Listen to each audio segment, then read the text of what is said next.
మరియు legal consultant. ఎలా ఉన్నారు?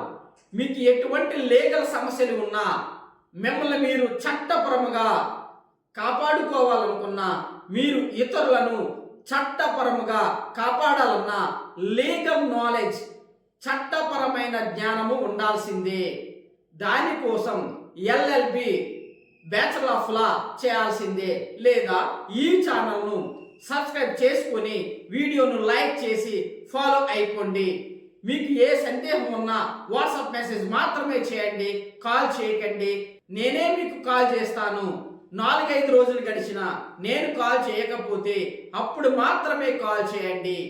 మెడికల్ కోర్సు చేయాలన్నా, ట్రీట్మెంట్ గురించి తెలుసుకోవాలనుకున్నా గ్లోబల్ నేచర్ క్యూర్ హాస్పిటల్ ఛానల్లో చూడండి. లింక్స్ క్రింద డిస్క్రిప్షన్లో ఉంటాయి. మరి టాపిక్లోకి వచ్చేద్దామా? ఈరోజు మన టాపిక్ ఎఫ్ఐఆర్ గురించి. ఎఫ్ఐఆర్ అంటే first information report. CrPC section 154 of the criminal procedure code.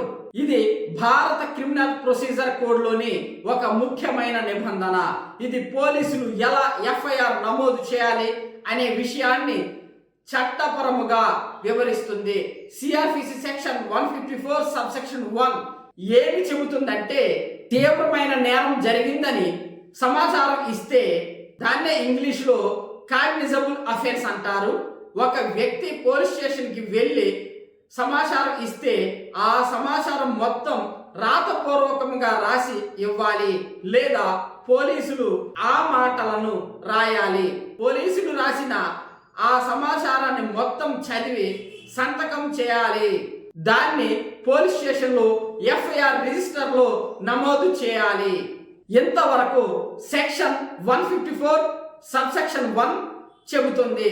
ఇప్పుడు సెక్షన్ 154 సబ్ సెక్షన్ 2 ప్రకారం ఎఫ్ఐఆర్ నమోదైన తరువాత దాని నకలు కాపీని ఉచితముగా ఫిర్యాదుదారునికి ఇవ్వాలి.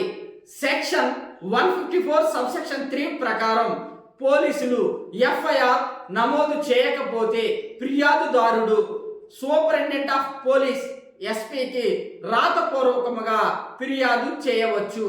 ఎస్పీ ఇది కాగ్నిజబుల్ అఫెన్స్ నేరపూరితమైందని భావిస్తే తగిన చర్యలు తీసుకోమని, దర్యాప్తు చేయమని క్రింద పోలీసులకు ఆదేశిస్తారు. క్లుప్తంగా చెబుతాను. సెక్షన్ 154 సబ్ సెక్షన్ 1 ఎఫ్ఐఆర్ రాతపూర్వకంగా నమోదు చేయాలి. సెక్షన్ 154 సబ్ సెక్షన్ 2 ఎఫ్ఐఆర్ కాపీని బాధితునికి ఇవ్వాలి. 554 సబ్ సెక్షన్ 3 పోలీసులు ఎఫ్ఐఆర్ నమోదు చేయకపోతే ఎస్పీకి రాతపూర్వకంగా కంప్లైంట్ ఇవ్వాలి. సెక్షన్ 154 ఇది బాధితునికి అధికారం ఇస్తుంది. పోలీసులు ఎఫ్ఐఆర్ నమోదు చేయాల్సిందే. ఎఫ్ఐఆర్ లేనిదే దర్యాప్తు మొదలు కాదు, కోర్టులో కేసు ముందుకు పోదు. ఎఫ్ఐఆర్ ఉచితము. ఇది ప్రతి ఒక్కరి హక్కు.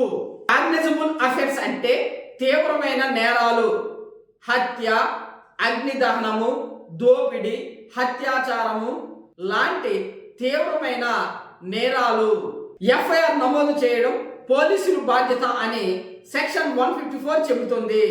నెక్స్ట్ వీడియోలో కాగ్నిజబుల్ అఫెన్స్ గురించి తెలుసుకుందాం.